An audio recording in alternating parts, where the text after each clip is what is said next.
جو کورٹ کے معاملات ہیں، جو سیاست کی پیچیدگیاں ہیں، اس کے اوپر بھی بات کرنے جا رہے ہیں. ابھی اس وقت ہمارے ساتھ ہمارے 92 نیوز کے خصوصی کورسپونڈنٹ ہیں ثاقب بشیر صاحب. تھینک یو ثاقب ہمیں جوائن کرنے کے لیے، اور سینئر صحافی راؤ خالد صاحب نے ہمیں جوائن کیا. راؤ صاحب بہت شکریہ آپ کے بھی قیمتی وقت کے لیے.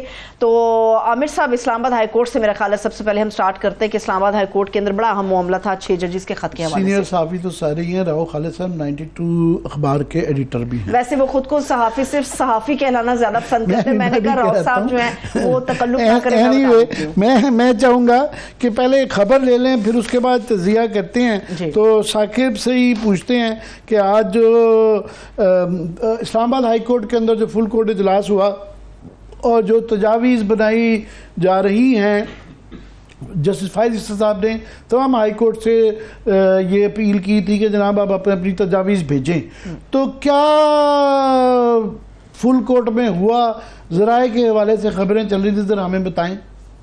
ایک تو اعلامیہ جو جاری ہوا ہے اسلام آباد ہائی کورٹ کا کہ آج کی فل کورٹ میٹنگ کا، وہ یہ ہے کہ وہ کہہ رہے ہیں کہ ہم تجاویز متفقہ تجاویز ہم بنا کے وہ سپریم کورٹ میں 25 اپریل سے پہلے جو ہے وہ جمع کروا دیں گے.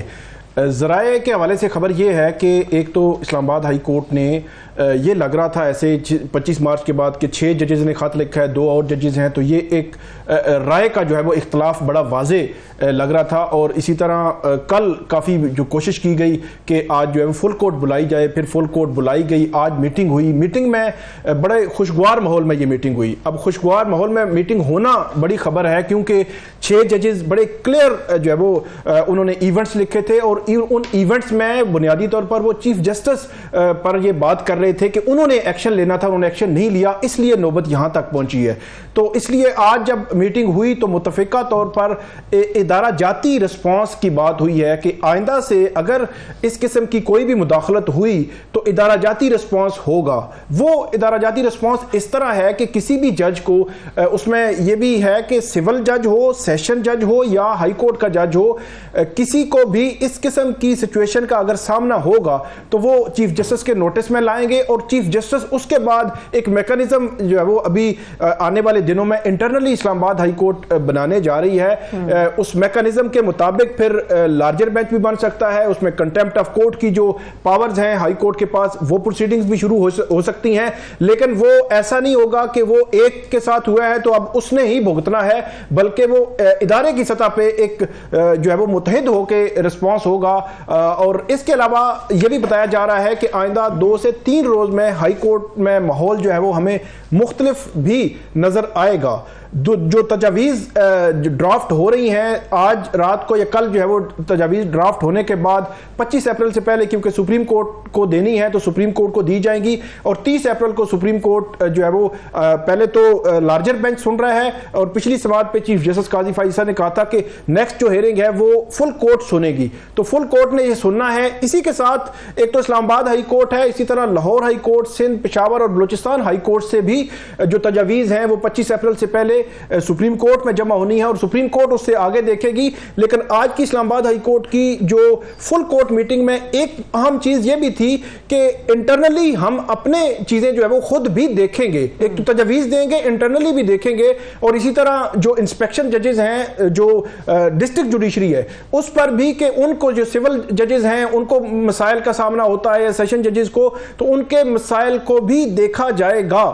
اسی کے ساتھ ایک اور خبر آئی ہے، جو خبر تو پچھلے دنوں کی تھی لیکن آج جو ہے وہ سامنے آئی ہے کہ جو سائفر کیس کا فیصلہ جنہوں جج صاحب نے دیا تھا، ابو الحسنات محمد ذوالقرنین، ان کو دوبارہ واپس بھیجنے کا فیصلہ ہوا ہے کہ انہوں نے ایک مس کنڈکٹ کیا ہے، جس کی نشاندہی اسلام آباد ہائی کورٹ کے ایک اور کیس میں سامنے آئی تھی. اور انہوں نے تقریباً 7 یا 6 فروری کو یہاں اسلام آباد میں پی ٹی آئی کے ایک کینڈیڈیٹ تھے، ان کی ضمانت جو ہے وہ اس طرح ایک ڈرامائی صورت میں خارج کی تھی. 6 یا 7 ضمانتیں ان کی کورٹ میں لگی ہوئی تھی، تو وہ پیش ہوئے، ان کی حاضری لگی، وہ جب باہر چلے گئے تو ایک کیس انہی میں سے دوبارہ کال کر لیا گیا، جس کی جو گواہی جو ہے وہ آگے ہائی کورٹ میں یہ معاملہ جب گیا تو ان کے تفتیشی افسر نے دی کہ واقعی ہی ایسا ہوا تھا.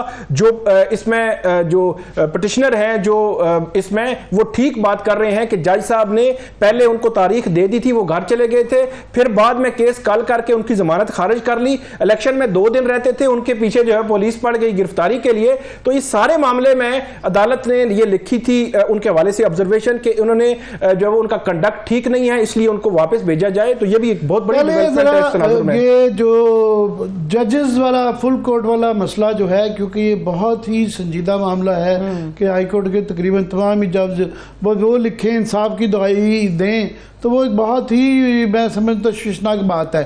تو اس میں بڑی اچھی بات ہے کہ میرا خیال سپریم کورٹ نے جو تمام ہائی کورٹ سے تجاویز مانگ لی ہیں, تو اس سے پیچھے ایک میں سمجھتا ہوں زیادہ وائڈ اسپریڈ ایک اسٹرینگتھ آ جائے گی, انسٹیٹیوشنل اسٹرینگتھ آئے گی کہ پورے یہ تمام پاکستان کی عدلیہ چھوٹی بڑی کی ایک جوائنٹ ڈکلیریشن آئے گی, تو یونٹی کے اندر برکت ہوتی ہے. ہم نے سنا ہے مگر دو چیزیں راؤ صاحب, ایک یہ کہ اسلام آباد ہائی کورٹ کی تجاویز کے اوپر تو مجھے تھوڑی سی ہنسی اس لیے آ جاتی ہے کہ انہوں نے تو پہلے ہی خط لکھا ہوا ہے, وہ تو پہلے ہی دے چکے میں ہیں, اور وہ عرضی تو انہوں نے چیف جسٹس صاحب کے خلاف بیسیکلی دی ہوئی ہے. تمام لیپسز جو ہیں وہ چیف جسٹس صاحب اب کہہ رہے ہیں کہ جی وہ چیف جسٹس صاحب فیصلہ کریں گے, تو ایک تو ان کا ہے. دوسرا, آپ کو یہ کیا راؤ صاحب لگتا ہے کہ یہ مٹی پاؤ کام نہیں ہو رہا, اس دفعہ ڈنکے کی چوٹ پہ یہ فیصلے ہو جائیں گے؟ دیکھیں, ایک تو جو ریکمنڈیشنز دی گئی آپ نے صحیح کہا, وہ چیف جسٹس صاحب کو پہلے دن سے ہی اس کو اسی طرح ٹریٹ کرنا چاہیے تھا, جو انہوں نے بہت لیٹلی کیا اور بلا وجہ کی امبیرسمنٹ ہوئی, پرائم منسٹر کو بلا لیا اور وہ ایک عجیب و غریب قسم کا کمیشن بنانے کی کوشش کی گئی, جو کافی میرا خیال ہے وہ مشکلات ہی پیدا کی اس نے لوگوں کے ہاتھ میں. میں نے اکثر کہا کہ یہ شرارتی بچوں کے ہاتھ پہ آپ نے گیم دے دی ہے. انٹرنل معاملہ تھا, انٹرنلی طے ہونا چاہیے تھا جیسے اب ہو رہا ہے. اور ابھی جو کچھ ہوا ہے یہ مٹی پاؤ کا اب عامر صاحب اب نہیں لگتا مجھے, کیونکہ جو ہائی کورٹ کی آج کی میٹنگ ہے اس کا جو اعلامیہ جاری ہوا ہے وہ حیران کنہ میرے لیے, کیونکہ اس قسم کی میٹنگز میں ظاہر ریکمنڈیشنز ہونی تھی. میں اس لیے کہا کیونکہ پہلے یہ مٹی پاؤ ہو گیا تھا جب گورنمنٹ کو دے دی اور گورنمنٹ سے پھر واپس آئی, سو موتو لیا گیا, تو تھوڑا سا وہ مٹی پاؤ کا امپریشن آیا تھا. پلیز جاری رکھیے گا. جی بالکل, یہی میں بھی یہی کہہ رہا ہوں, اس وقت تھا بالکل یہی امپریشن تھا اور وہ کافی تقویت پکڑ رہا تھا. لیکن میرا خیال ہے ججز نے ہمت دکھائی اور جس طرح سے جو وکلاء نے ہمت دکھائی اس کی وجہ سے یہ معاملہ اس نوبت تک آ گیا ہے کہ آج اعلامیہ جاری کیا ہائی کورٹ نے. اگر وہ اعلامیہ جاری نہ کرتے, انٹرنل پرپوزل دیتے, کوئی اور بات تھی. ان کے اعلامیہ جاری کرنے کا مطلب کیا ہے, 4 اور ہائی کورٹس نے بھی دینی ہے ریکمنڈیشنز, ان کے پاس یہ ساری میسیجنگ ہوئی ہے, ان اداروں کو بھی میسیجنگ ہوئی ہے جن کے خلاف ان کا ایک کیس ہے یا نہیں ہے, واٹ ایور جس طرح سے بھی وہ اس کو بیان کرنا چاہیں. تو یہ ساری چیزیں جب مل کے ہے, یہ پریشر بلڈ اپ ہو رہا ہے. اور اب سپریم کورٹ کے لیے کیا وہ کنونشن بلاتے ہیں, کیا وہ فل کورٹ بلاتے ہیں, اور اس کے اوپر کیا کرتے ہیں, اپنے جو ان کے رولز ہیں سپریم جوڈیشل کونسل کے اس کو امینڈ کرتے ہیں ایسے سچویشن کو ڈیل کرنے کے لیے. اور میرا خیال ہے from the very outset اس کو کرنا چاہیے تھا, کیونکہ 4 دن پہلے تو چیف جسٹس صاحب نے فیصلہ کیا تھا شوکت عزیز صدیقی کا, اور یہ مانا تھا کہ یہ ہوا ہے کام اور یہ ہوتا ہے, اور اس کے بعد اس پہ لہت و لال سے کام لینا میرا خیال ہے مناسب نہیں تھا. اب میرا خیال ہے درست سمت میں چل پڑی ہیں چیزیں. مجھے نہیں لگتا کہ اب جو آپ کہہ رہے مٹی پاؤ کا امکان اب ختم ہو گیا. میری اپنی خواہش ہے, میں ذرا آپ کا انڈورسمنٹ چاہیے تھا راؤ صاحب, آپ اخبار ہمارے ایڈیٹر ہے تو یہ آپ کا پوچھنا بڑا ضروری تھا. ثاقب, یہ جو ایک ایلیمنٹ ہے کہ یہ آرگیومنٹ جو لیا جاتا تھا, یا افریدی صاحب نے بھی ریکیوزل نوٹ کے اندر اپنے یہ مینشن کیا ہوا ہے کہ جناب یہ ججز کے پاس خود بھی تو یہ اختیار تھا, تو انہیں عدالت کا یہ کر سکتے تھے, انہوں نے ہر جج کے پاس اختیار ہوتا ہے کہ ان کے خلاف کوئی اس طرح کی ہو تو وہ خود ایکشن لے سکتے ہیں. تو وہ ایک قسم کا, مگر وہ اس کا ایک وہ تھا کہ وہ پھر سنگل آؤٹ ہوتے ہیں سارے لبے لباب. جو اسپرٹ تھی ان خطوں کی یہ تھی کہ ایک جج جب کرتا ہے تو وہ سنگل آؤٹ ہوتا ہے, اور شوکت عزیز کے کیس میں ہم نے دیکھا کہ سنگل آؤٹ ہونے کے بعد کیا نتیجہ نکلتا ہے. کیا کہیں گے؟ جی, جو سنگل آؤٹ ہونے والی بات ہے یا کرنے والی بات ہے, یہ تو ہمیں پتہ چلتا ہے 10 مئی 2023 کو جب یہ ججز خط لکھتے ہیں. پھر 20 مئی 2023 کو چیف جسٹس, اس وقت کے چیف جسٹس عمر عطا بندیال اور جسٹس قاضی فائزہ ان سے ملاقات کرتے ہیں. تو مڈ جون میں جسٹس محسن اختر کیانی کے خلاف ایک کمپلینٹ آ جاتی ہے. تو اور اس کے بعد جب 25 مارچ کو خط لکھا جاتا ہے تو پھر ایک ہفتے کے بعد ایک اور کمپلینٹ آ جاتی ہے. تو اس کمپلینٹ میں کوئی عجیب و غریب قسم کے الزامات جو ہے وہ لگائے گئے ہیں. تو وہ جو سنگل آؤٹ کرنے والی بات ہے وہ یقینی طور پر ہے. اسی لیے اس میں جو ادارہ جاتی رسپانس کی بات کی جا رہی ہے, یہ تو روٹین کا میٹر ہے. اگر کسی بھی سیکٹری داخلہ کسی کے خلاف بھی کنٹیمپٹ کرنی ہے, یہاں پہ جو جو تھے DC تھے ان کے خلاف کنٹیمپٹ کرنی تھی, جسٹس بابر ستار نے کنٹیمپٹ کی, اس پہ آگے پروسیڈ کر دیا. تو یہ ایک بہت ہی غیر معمولی صورتحال ہوتی ہے, ایک جج جو ہے وہ نہیں کر سکتا.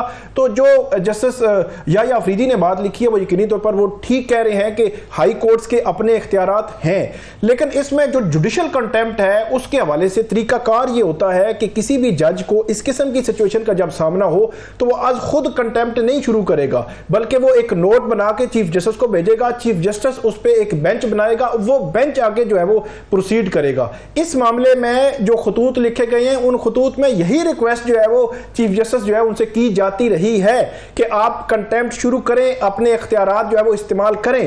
لیکن میرا خیال ہے تب سے لے کر اب تک کنسنسس نہیں تھا.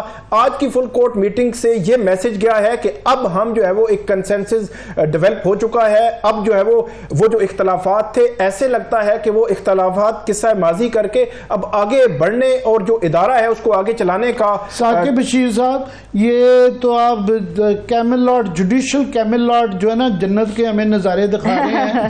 تو راؤ صاحب یہ جو اگر رول آف لا آ گیا اور ادارہ مضبوط ہو گیا اور یہ ساری چیزیں جو یہ ایکسرسائز ہو رہی ہے اس کا ایک بڑا مثبت نتیجہ آ جائے, اور ہم سب کی آف کورس دعا ہے کہ ہو جائے, مگر جو گراؤنڈ کے اندر جو اس کے ہے, جس طرح عمر ایوب صاحب آج کہہ رہے تھے رول آف لا کہ درجنوں سینکڑوں ایک ایک بندے پہ مقدمے ہو رہے ہیں, اور وہاں تو گراؤنڈ پہ اور سچویشن خراب ہوتی جا رہی ہے کہ بات چیت کے بھی مواقع بھی کم ہیں, دیواریں اونچی ہوتی جا رہی ہیں.